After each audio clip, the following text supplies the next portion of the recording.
Today, I have the great pleasure of speaking with Dr. Debbie Stanford-Kristiansen. Debbie is an amazing leader in our industry, and she was chosen as the 2020 Most Inspirational Woman in Entertainment in the Middle East and Female CEO of the Year. You're going to enjoy my conversation with her, and I'm going to learn a lot about managing people, the importance of culture and people. Enjoy listening to Debbie. Hello and welcome to a new episode of the Business of Meeting podcast. And today I'm particularly delighted to speak with an old friend and somebody that's very busy, been trying to have on this podcast for months, Dr. Debbie Stanford-Kristiansen. She is the 2020 Most Inspirational Woman in Entertainment in the Middle East, Female CEO of the Year, amazing career, amazing, inspiring person. Debbie, it's so great to talk to you today. Listen, thank you so much for the invitation, Eric. And I'm sorry it's taken us so long to reach this point, but thank you again for the opportunity. And I'm so delighted because of your career that you're going to share with us today and inspire a lot of people. My first question is, how did you get into this industry? Are you like most of us from the same generation that fell into it? Or was it something that you said from an early age, I'm going to be in this industry? No, it's so funny. I wonder how many people actually end up in industries that they start to think this is the industry I want to go into, unless I guess you want to be a lawyer or a doctor or an engineer or whatever. But my dream was actually I wanted to be an air traffic controller. Okay. That was what I wanted to do. I was going to join the Air Force. My uncle was an officer in the Air Force, and I always admired what he was doing. And I applied to be part of the officer program in the Royal Air Force. And then I wanted to focus on doing air traffic control because from a very young age, I had a passion about aeroplanes and flying and all things related to travel. But unfortunately, at the time when I wanted to go into this, to undertake this career, there weren't any opportunities for women at that time. So my dream was pretty shattered overnight. It was something that I'd had a passion about and I wanted to do. And then overnight, everything fell apart. And I remember speaking to my dad at the time and just saying, I don't know what I'm going to do. I've got no direction now. I'd been so focused on wanting to go into air traffic control. Now I just don't know what I'm going to do. And I remember him saying to me, listen, you don't have to think overnight about what you're going to do or what different direction you're going to take. He said, just give yourself some time. And most importantly, just, don't rush into anything. So maybe think about doing something on a temporary basis. I'd finished college. I'd graduated. And so he said, just give yourself a little bit of time. Don't put pressure on yourself.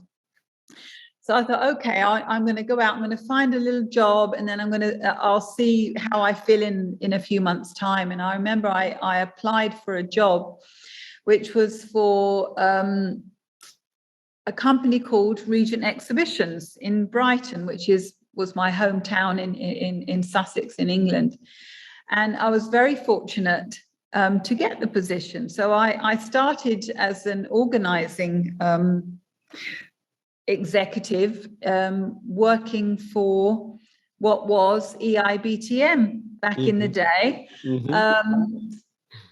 under the guidance of three very amazing men who've had quite a profound impact on my life and my career. Ray Bloom, who is the chairman of the IMEX group, IMEX Frankfurt and IMEX America, Paul Flackett, who sadly is no longer with us, and John Haynes, who also is no longer with us. So I had three tremendously amazing guys who really inspired me so much from a very young age. So I kind of I did literally fall into it, and it wasn't something that I didn't think, okay, this is going to be my career.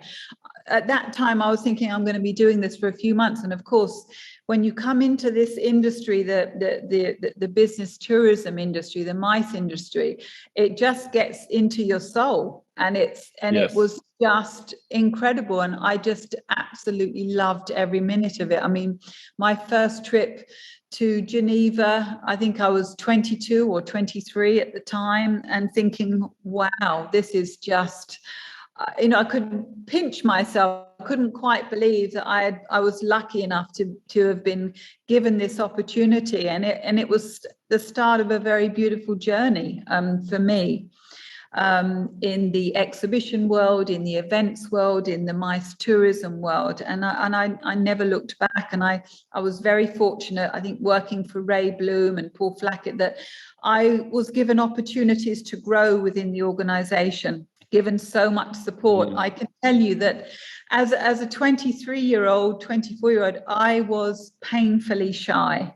I know when I say that to people now and they think, no, we just don't believe that, but it is absolutely 100% true. And I remember that Paul Flackett really kind of took me under his wing. He mentored me.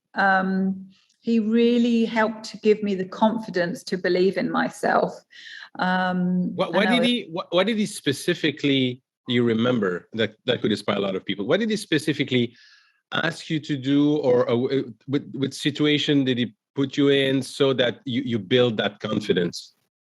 He put me really in a very a nightmarish situation, actually. So I remember when I was working for Paul, I would put a lot of presentations together for him because he was traveling the globe, meeting clients, meeting exhibitors, and I would put many presentations together for him, doing all the research, getting stats, doing the nice PowerPoint presentations. And I loved doing that. And he always gave me so much encouragement and motivation each time I was doing something. And then he kind of slowly got me into doing some sales, some calls, follow-ups for him. I think it was, again, testing the water to try and build my confidence, speaking to people, whether that was over the telephone or face-to-face. So slowly building up that confidence level, being able to interact confidently in conversation, and understand information, statistics, etc., and be confident about speaking about them. And there was one time when I traveled with him to Amman in Jordan, and he was supposed to be giving this big presentation to the tourism industry. I think there were about 300 tourism professionals in that room, and it was organized in conjunction with the Ministry of Tourism in Jordan. And I think it was maybe 5-10 minutes before he was due on stage to give the presentation that I had prepared for him. And then he basically said, Debbie, today we're going to do things a little bit differently. And I said, okay, well, what are you going to do? And he said, well, today I'm not going to be the first one up there presenting, you are. And I can tell you right now, and it makes me shit coming all over me, and thinking there is absolutely no way I can do this. I'm absolutely petrified, and I felt sick, and I could feel myself sweating, and I just can't do this. And he said, listen, let me tell you, I would never put you in this situation if I didn't believe that you were ready for it. So he said, all you have to do is, I said, there's so many people out there. He said, don't focus on any one person. Focus on something at the back of the room. Find an object or something. Fortunately, there was a clock on the wall at the back of the room. He said, focus on that. You don't have to look at anybody. All right. Just focus on that. Keep your focus there. He said, the presentation. You're the one who's put the presentation together. You can speak confidently, but I think when you go up and you're behind a microphone, and in my head, I could hear my voice trembling because I could hear that trembling and that fear inside myself. But actually, in reality, that's not how it comes across. Yeah, nobody noticed. Yeah, it's that inner fear. But of course, after a few minutes, and I started to get a little bit more confident, and I started to really get into the flow. And then I remember coming off that stage, and I was only up there for, I think, maybe 10 or 15 minutes. I can't quite remember. And he said, "How do you feel?" I said, I'm buzzing. I'm absolutely feel elated because I've overcome such a huge fear. And it was such a huge fear, public speaking. Yeah, he said, you're gonna get better and better each and every time you do this. You're just going to get better and better. And he said, to be honest, if you don't have nerves, then you're not going to do a great presentation. So he said, every time you will still probably get those little bit, that little nervous feeling inside. And it's true to this day, even when I'm presenting and I feel confident about presenting, I still have that little nervous feeling in my stomach. But so that was kind of like a very defining moment for me.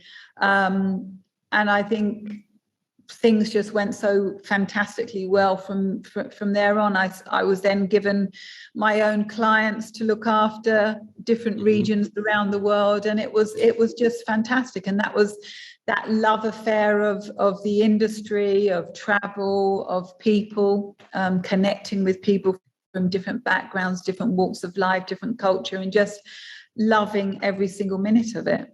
Absolutely. And it's so brilliant from Paul, actually not to have let you know that in advance, because then you would have stressed in advance. And then you're there and you have to go.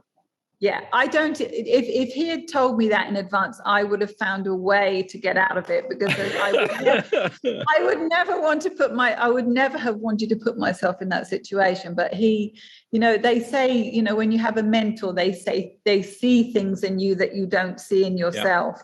Absolutely. And quite often, yes, it's within you. It's there, but so you just need that person in your corner who's sort of championing you to give you that confidence and to give you that motivation and encouragement.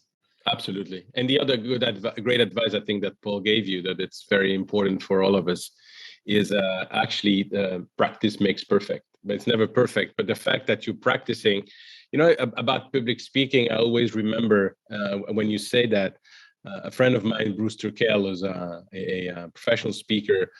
When he's asked, how do I become a speaker? And he said, you have two options. The first one is you land a plane on the Hudson, or the second one, you talk and talk and talk and talk and give presentations. Very true. Very true. So there you are, traveling the world, making presentations, giving more and more responsibilities. And then there is a breakthrough in your career, as the move to go from Brighton to the Middle East. How did that happen? I feel sometimes, I really do have to pinch myself sometimes, because, I've been incredibly fortunate in my life, incredibly fortunate, and I don't take anything for granted. I've been given so many amazing opportunities and so much support during my career. Basically, that came because of being part of the EIBTM team, and I remember meeting the exhibitors from Bahrain at that time, and my name was put forward for a role here in Bahrain to help establish the Exhibition and Convention Authority at that time. So, and this is another crazy thing. So I was about to give birth to my son, who is now 16, and we were at the hospital, and literally it was in the maternity suite, and the phone went, and it was someone from Bahrain saying they wanted to speak to me about an opportunity. And my husband had said, listen, she's not really available to speak at the moment. They said, no, we can call back. And he said, no, she's, we're waiting to give birth to our son. So he said, we'll call you back. She'll call you back in a couple of weeks. And that's exactly what happened. So a couple of weeks I called back, and then I was invited to go to Bahrain for 3 days. And the funny thing is, at that time, I wasn't actually looking for a career move. I was very happy working for Ray Bloom. I was working at that time on IMEX in Frankfurt, which I also really, really loved when we launched that show. So I wasn't looking to make a move. And, here I was, my daughter at that time was 10, and then with a newborn baby, the last thing on my mind was taking a career move and moving to another country. Right. But that's exactly what happened. It happened when my son was 3 months old.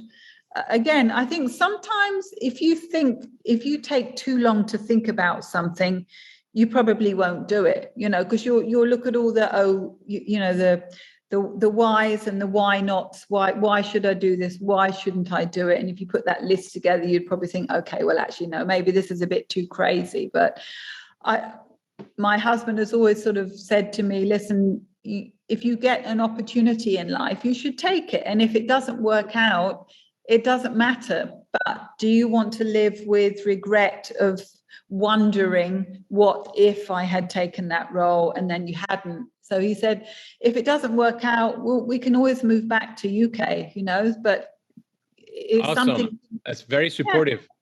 Yeah. No, bless him. He's been supportive since the day we met. And that's another thing. I met him through the industry. I met him at a Site ESNEP event in Croatia, in Zagreb. He was living in Iceland at the time, running a DMC. And I was working for IMEX. So, I have so much to thank the industry for, meeting my husband. And so I got this opportunity. We moved to Bahrain, and I helped to establish the convention, exhibition and convention authority. And then during my time in Bahrain, I was given an opportunity to run the exhibition center. So again, another opportunity and trust. That was a lot of trust that was placed in me at that time. I was reporting into His Excellency Dr. Hassan Fakhro, who was the Minister of Industry and Commerce, and again, an incredibly inspiring man. I learned so much from him during my time working for him, and he was incredibly supportive, and I had a fabulous board that supported everything that I did. So I think sometimes luck does come into it, but I think you also have to be prepared to take chances in life, and not be afraid to take those chances, and not be afraid if it doesn't go your way. So that's something that I always say to my daughter as well. Don't spend too long thinking about something, because then you might not do it. Sometimes you just have to take the bull by the horns and just go for it. Yep. And put your heart into it, be passionate about it. And if it doesn't work out, it doesn't work out. You just pick yourself up again and you move on. But don't live your life, having regret that you could have done something and you chose not to. Absolutely. And then you're going to work for Novo Cinema for 8 years? Yes. So for again, maybe another crazy moment in my life, or a moment of madness. I was in my 40s. I was offered an opportunity to become the CEO of a chain of movie theatres in the Middle East, which at that time was called Grand Cinema. So I was brought on again, another opportunity. And again, another thing I discussed with my husband, I said, listen, to be honest, I don't know anything about entertainment. But that wasn't what the board were looking for at that time. They were looking for someone who had a background in the MICE tourism industry, in events industry. And obviously I'd been running the exhibition center. So just a different type of venue, but a lot of the processes are very much the same. How you promote, how you market the venue. And so I was asked to put I went through all the interview process, and I was asked to put a business plan together, and was presented to the board, and then I was offered the job. So there I was on my way to Dubai. and taking over as the CEO of a chain of movie theaters. And again, I remember thinking at that time, because the team that I was going to be managed, my senior management team, they were all very, very experienced in the cinema industry and had been in that industry for a long time, and here was I coming from the tourism industry into entertainment. And, I very quickly had to earn their trust and their respect, because, when you're managing an organization and you've got people a lot more experienced than you are in that industry. So I needed to learn a lot from them and learn very fast.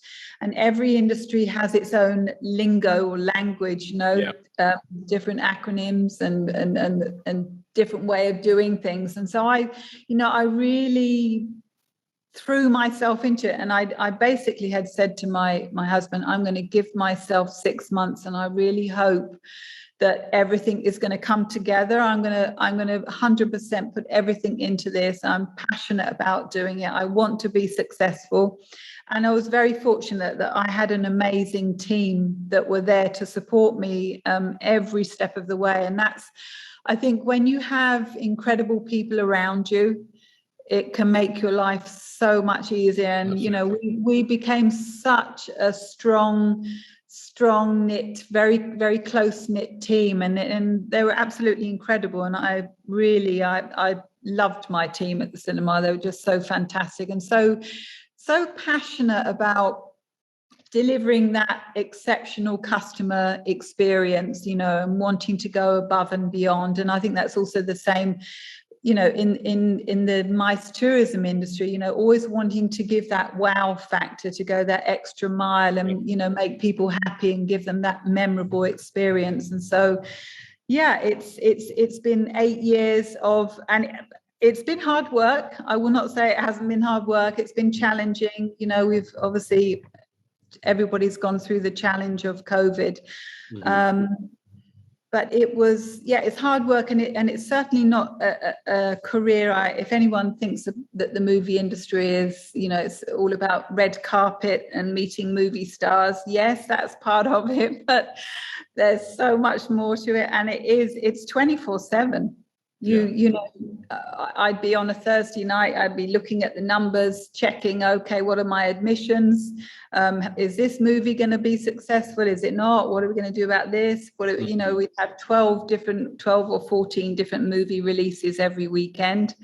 And how do you get people into the theatre, and how do you give them that wow factor? How do you let them leave that cinema thinking, oh gosh, it was such a fantastic time I had, and I can't wait to come back and experience that again. So everything has always been focused around making sure that the customer has the best time ever, and making sure that you have a team that are really united, that support each other and are passionate about what they do every day.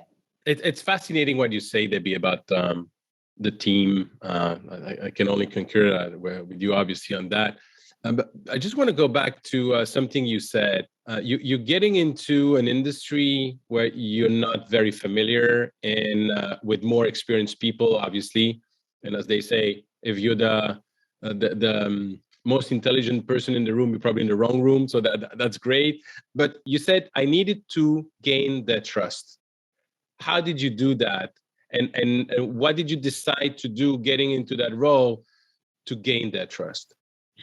I listened to them. I engaged with them. That was one of the first things I did. I had all of the team together, and I basically was a sounding board. I wanted to hear all the things that worked, all the things that didn't work, what they were happy about, what they weren't happy about, whether, what their aspirations were, what did they want to do, and I basically just listened. I listened, I took on board all the feedback. And obviously there are certain things that you can change, certain things you can't. You know, you're always going to have procedures in place, and they're in place for certain reasons. But could we improve those procedures? Could we take on board feedback from the team about who, you know, the ones who are implementing those things on the ground? How could we help make their life easier? And I think the fact that I was willing to listen and that I cared, and I really do. I care very deeply about people. I care very deeply about my team. And it was about really just listening to them, giving them a voice, giving them a platform to be heard, and having regular interaction. So one of the things I started, I did those meetings right at the very beginning and listened to all the feedback. I made sure that when we were going through the rebranding exercise, that I involved everybody, because everybody's voice mattered. That was very important for me, that everybody felt that they had buy-in to developing that new brand. You know, we all signed on the vision and the mission, that was something that we all owned and that we all believed in. So it was really about making sure that every single member of the team was involved, even down to, just as an example, so the housekeeping staff. You know, people always say, oh, it's just the housekeeping. No, it's not just the housekeeping.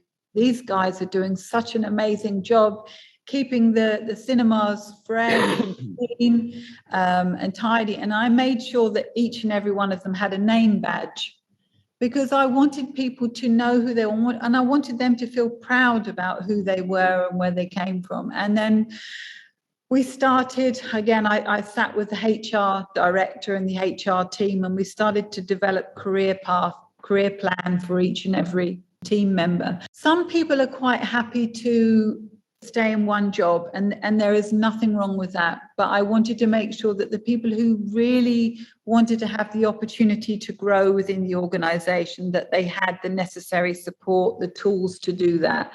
So we made sure that everybody was given an opportunity.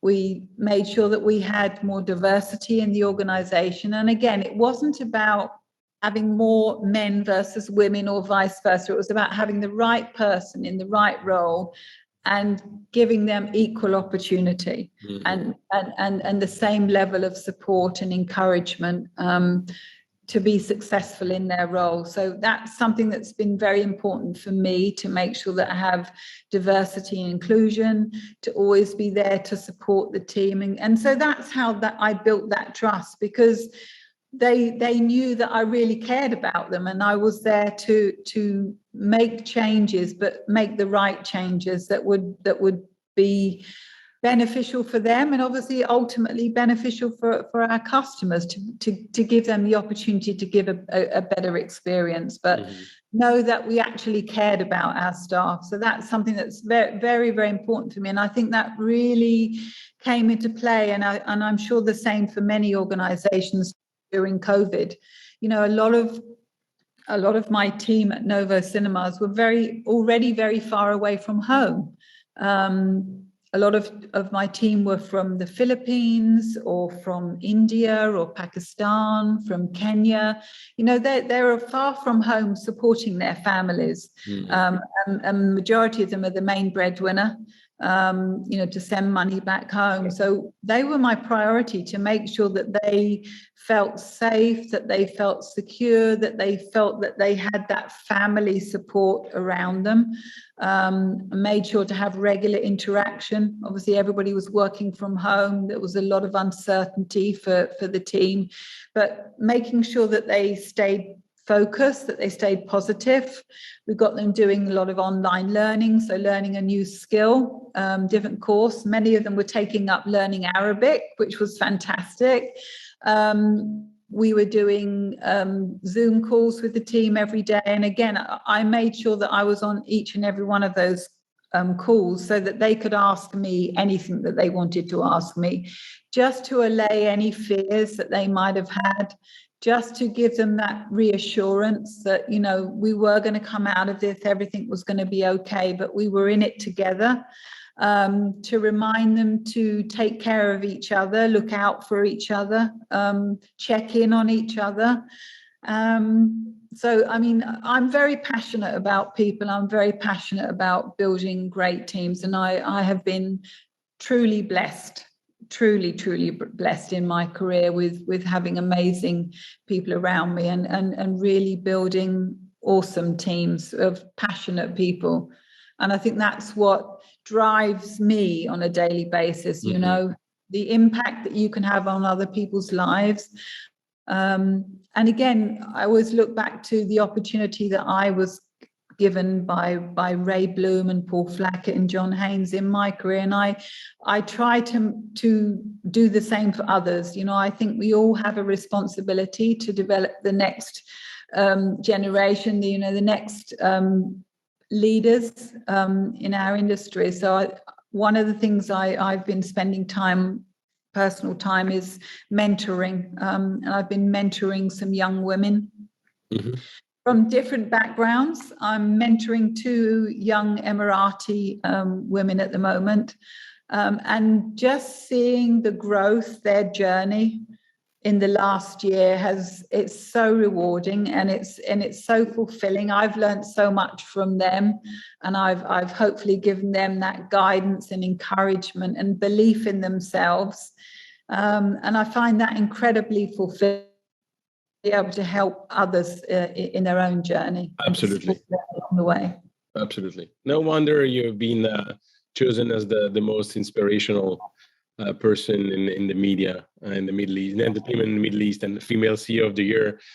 As a father of 3 daughters myself, you know, we've been talking for years about this glass ceiling. We've been talking about an industry, the meetings and event industry, being composed of 80% of women, definitely not in the board. Do you see any progress, any hope, and what are your advice to all the young ladies that are joining the workforce in general and our industry in particular? First of all, I feel so encouraged and inspired. You see women going into so many different amazing industries now, literally. And I mean, even in the Middle East, there are, you know, culturally, sometimes for women, there are certain industries that they would never have been able to go into, let's say 10, 15 years ago. Now they're moving into AI, they're becoming engineers, they're stepping outside of their comfort zone and following their dream. And I think, you know, someone always says to me, what would you say your younger self, or what advice would you give to your younger self? The advice I would give to any young woman is to say, just have trust in yourself. And don't be afraid of making a mistake. I've made mistakes. Who doesn't? Exactly. And it's a learning. It's part of your story. It's a chapter in your journey, in your story. And it's about just not worrying about what other people think. Follow your dream, follow your passion. There will always be someone there to support you. And I know, just from what you're saying, so you're an incredible father. You're very passionate about your 3 girls and making sure that they have every opportunity in life. And one thing I always do say is, go and find yourself a mentor, because a mentor can have such a profound impact on the journey that you take, or just having that level of support, or just to give you that inner belief in yourself. And that's why I say, I go back to, you know, Paul Flackett and Ray Bloom and John Haynes, and I would not be where I can say that, hand on my heart, I would not be where I am today if it hadn't been for those 3 men in my life. I'm very passionate about women supporting other women. You know, one thing we're very good at is putting ourselves down or talking ourselves out of doing something, or because we don't believe in ourselves enough sometimes. And that's why I say, sometimes just having that mentor on your side, in your corner, championing you, to believe in yourself and to give you that encouragement, because it's all inside of us. It's just how it comes out, you know. How do we build that confidence? So I always encourage young women to find a mentor, someone that they feel inspired by, or someone that they know could help support them. And it can be a family member. It doesn't have to be,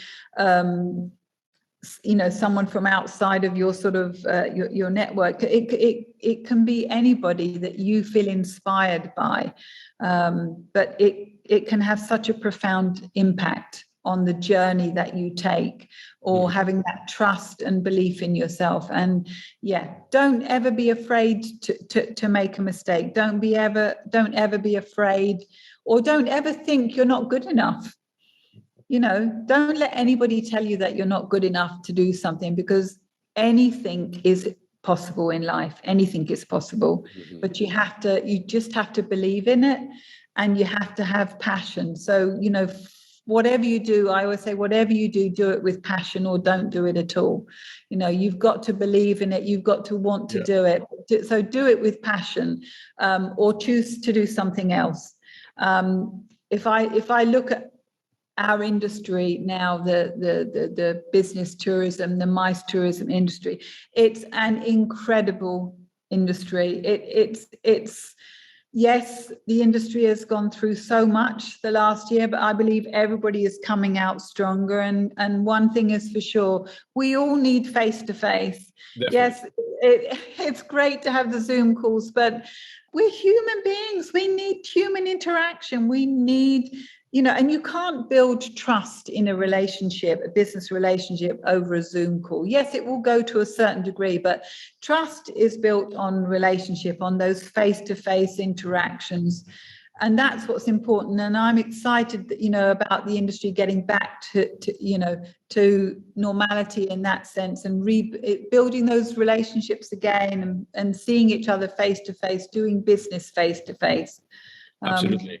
I said, that's what excites me about the future. You know, gosh, I can't wait to get on a plane and go to an event and interact and network and, you know, do business. We're all craving for it right now. And in a few months, you have the big expo in Dubai. Absolutely, and it's going to be incredible. I mean, the things that have been built in the expo site are absolutely out of this world. It's incredible, and Dubai have done a fantastic job. And I think when they deliver that event, it's going to be outstanding. It really is. Absolutely. Now, my last question. It's a personal one. So. Okay. You started by saying that you wanted to be an air traffic controller and fly and everything. So, Branson or Bezos to go into the space? Listen, I've always admired Richard Branson. And one of the reasons I've admired him most, not to do with his passion for space, but his passion for people and believing in people. So, two incredible guys, but it would be Branson for me. Awesome. I hope to see pictures of you flying in their amazing plane over the earth. Debbie, it's been such a pleasure. Thank you so much for taking the time. Thank you for those inspiring words. I'm definitely going to make sure that my daughters listen to you, but I'm sure that everybody who's going to listen to you, men and women, will be inspired by your career, by your words of wisdom about culture, and most importantly, about people. So thank you so much. Shukran. Shukran. Thank you so much, Eric. Always wonderful to see such a dear friend. And thank you so much. It's been an absolute pleasure. Thank you. Thank you. Debbie, thank you again for speaking with me today and taking the time to do that and share with us your experience. It's very inspirational. As you say, the best way to build trust is to listen to people. If you want to connect with me, please go on LinkedIn or join my Facebook group, www.eventbusinessformula.com/group, where I discuss everything related to owning your business in the meetings and event industry. Thank you.